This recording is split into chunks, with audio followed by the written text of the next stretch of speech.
जब सारे episode release होते हैं तो वहाँ पे उसी पार्टी में सृष्टि वहाँ पे जाना की बहुत ज्यादा बेइज्जती कर देती है, बल्कि वो तो बता देती है कि हमारे घर के नौकरानी है। लेकिन मजे की बात ये होती है कि अनिरुद्ध वहाँ पे खुल के सपोर्ट भी करता है कि नहीं ये मेरी दोस्त है। अब प्रॉब्लम जो उसके लिए क्रिएट होती है वो जिसमें मजेदार भी है। खैर बात कर एपिसोड की स्टार्टिंग की तो हॉल से होती है। अनिरुद्ध कैसे भी घर वाले से परमिशन तो ले लेता है कि वो जनू को अपने साथ लेकर के जाएगा, लेकिन वो उस पार्टी में नहीं जाएगा। और बस कुछ देर में वो लोग आने वाले होते हैं इन्विटेशन साइन करवाने के लिए, तो वे यहाँ पे वो चले आते हैं। अब बातें तो घर में बढ़ती कुछ ऐसी है ना कि देखो झानक की जाने के साथ में कोई जरूरत है नहीं और ना ही जाने की वहां पे जाने की जरूरत है।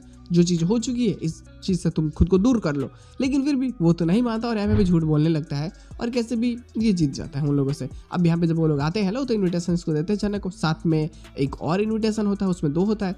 तो बोलते हैं लोग अनिरुद्ध को जाने के लिए, लेकिन अनिरुद्ध बोलता है कि नहीं मैं नहीं आ पाऊंगा, लेकिन इनडायरेक्टली तो वो यहाँ पे जाएगा ही जाएगा। या बोल देता है कि छोटन चले जाएंगे। अब उसके साथ में चिंता बिल्कुल मत कीजिए। आप पेपर साइन करवाने के बाद में वो लोग सोचते हैं कि ठीक है अगर ऐसी बात है ये आपकी फैमिली मैटर है तो आप ये समझ सकते हैं। और बस वो चले जाते हैं तो जनक से बस मिलने के लिए यहाँ पे आया होता है। लेकिन इन सभी चीजों से कहीं ज्यादा मजेदार इसका पोस्टर हो जाता है। अब बात ऐसी है कि यहाँ पे जो भी चीजें होने वाली है उन सभी चीजों के बारे में सृष्टि को पहले से पता है, तो अर्ची को तो मैनिपुलेट करती है इस चीज को लेकर के कि तुम्हें कैसे भी करके सभी लोगों के सामने उसका सच्चाई लेकर के सामने आ। तो सृष्टि खुद ही ये मोर्चा संभालती है और वो बोलते हैं कि ये कंपनी कितनी अच्छी है ना, नौकरानियों को भी ध्यान देती है। और तब वहाँ पे अब बातें उठने लगती है। जनक पे काफ़ी लोग गुस्सा होने लगता है कि झूठ बोल करके झूठी आइडेंटिटी बना करके ये मतलब नई मॉडल बनी है। बहुत गुस्सा भी होते लोग, लेकिन फिर बाद में अनिरुद्ध को सामने आकर के बताना पड़ता है कि नहीं ये मेरी दोस्त है जो श्रीनगर से यहाँ पे आई हुई है।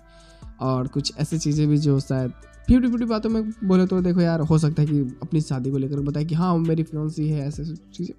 लेकिन वो लोग तो ऑलरेडी ये बातें पता है कि उसकी फियांसी अर्जी है, तो वो तो ये बातें तो नहीं बता सकता। लेकिन यहाँ अपने दोस्त के रूप में उस सब से मिलवा जरूर देगा ताकि लोग उस पर उंगली ना उठाए। अब ये सारी चीज़ें मज़ेदार तो है।